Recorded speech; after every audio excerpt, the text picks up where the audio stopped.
Today, we will walk you through the steps to create a round river table using walnut and epoxy. We will also include our favorite custom mix of pigments. Start by taking our slabs and laying them over our form to determine the rough layout. Once we're happy with the layout, we mark our lines and trim them to size using a jigsaw. Cuts with the jigsaw are not too critical considering we're going to trim this piece down to its final size after it comes out of the form. Once we are happy with the position and layout of the slabs, it's time to debark them and clean them up so they're ready for the pour. It's important to debark the slabs because you want a strong bond between the epoxy and the wood itself, not between the epoxy and the bark. We use a draw knife for this, but you can also use a hammer and a chisel, but since we do this all the time, the draw knife has proven to be the most efficient way to remove all the bark. After all the large chunks of bark is removed, we use this wire brush to brush the edges to remove any loose bits. Now that the slabs are clean, we place them in our form in their final position and clamp them into place. You don't want your slabs to float when you pour the epoxy. It's also important to make sure your table is level so you can get a nice even pour. Now that our form is built and our slabs are ready, it's time to mix our epoxy. We're using Epoxy Flowcast for this pour, and it's a 2-to-1 mixture. It's important to pick the right kind of epoxy for these kinds of pours because if you pick a tabletop epoxy or some sort of shallow pour epoxy, when you pour a larger volume, it will heat up, smoke, and likely crack, and the whole project will be ruined. Now that the epoxy is mixed, it's time to add color. This mix of pigments is our most popular combination, and it includes 1 teaspoon of Epoxy Ocean Pigment, a half teaspoon of Epoxy Caviar Pigment. Then we put in a half teaspoon of Epoxy Pearl Pigment.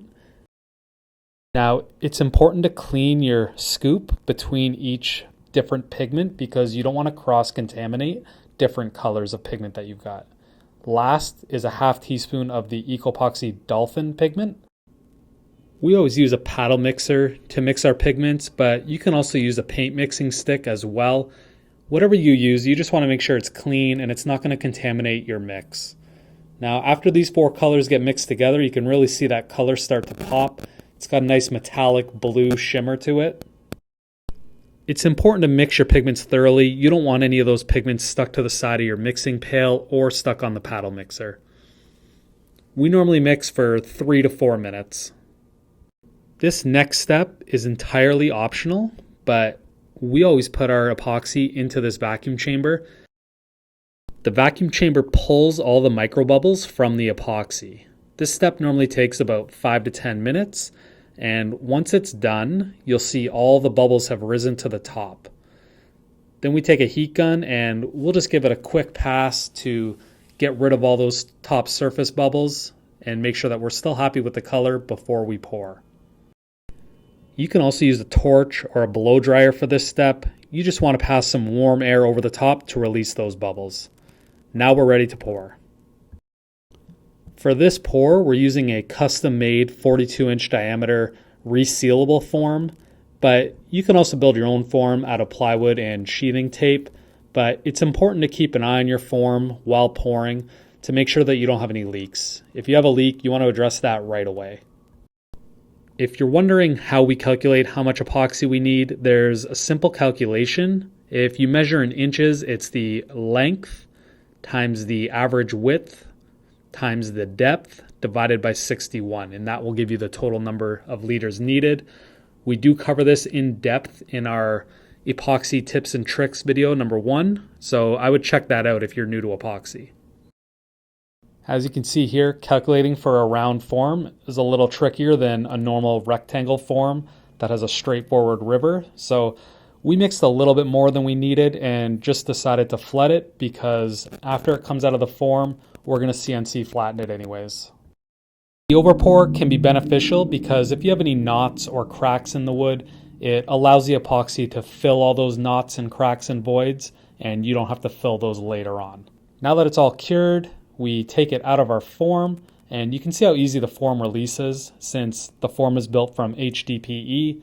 the cured epoxy doesn't stick to HDPE, so it's a great material to build your form from. We sell about 10 different options of these HDPE forms on our website, and we're looking at a bunch more, so let us know what sizes you want to see us carry. Now that we've got the cured piece out of the form, it's time to send it over to the CNC to be flattened.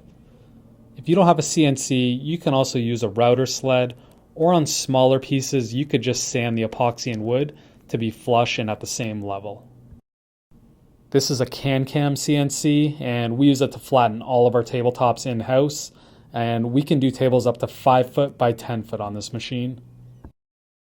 Once both sides were flattened, we used our CNC to cut the final size out of this. Now we used a 42-inch form, and this was only a 36-inch table, so we ended up wasting a little bit around the outside of this one, but it was more efficient than building a new form and using less materials. I would love to hear your thoughts on what we should do with the offcut. It's 42-inch diameter outside and 36-inch diameter inside.